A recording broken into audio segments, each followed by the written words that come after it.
They found the house at the edge of the woods, buried under vines and forgotten by time. It had no address, no record in the town's archives, just a rotting structure with sagging walls, a broken door, and a strange kind of hunger in the air. Mark, Olivia, Jesse, and Sarah stood at the entrance, their flashlights trembling in the cold night air. "Let's just take a quick look," Mark grinned. 5 minutes in, 5 minutes out. The others hesitated. There was something wrong about the house. Not just abandoned, wrong. The way the walls curved slightly inward, like ribs caging something unseen. The way the windows, though shattered, seemed to watch them. But they went inside. They always did. The air inside was thick, almost suffocating. Dust floated in the dim beams of their flashlights, but the floor had no footprints, no signs of disturbance, as if no one had ever walked there. A single, long hallway stretched ahead, lined with doors. "We split up," Jesse suggested. "No," Sarah said quickly, "we stick together." But the house had other plans. 1:12 a.m., Mark disappears. He was just there, walking ahead, cracking jokes, when he rounded a corner and was gone.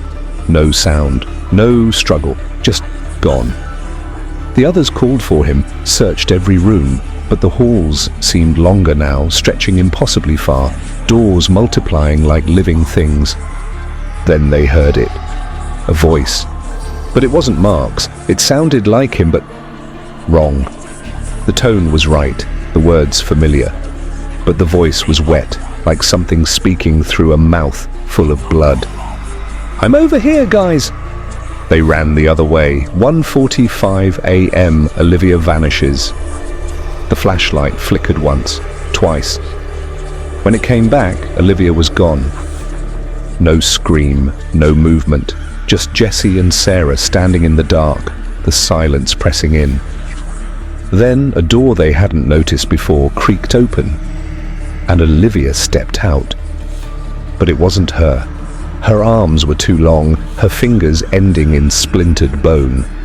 Her mouth, twisted into an awful grin, stretched open, revealing too many teeth. She spoke, but the words came before her lips moved, like a delayed echo. "I found Mark. He wants you to come see." Jesse ran, Sarah followed. The Olivia thing didn't. She just stood there, grinning, her empty eyes watching them go. 2:12 a.m. Jesse is taken.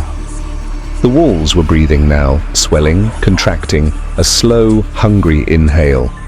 Jesse turned to Sarah, panting. "We have to find a way out." But Sarah's face had gone pale. The door they'd come through, it was gone, replaced by a wall of flesh. The house had sealed them in.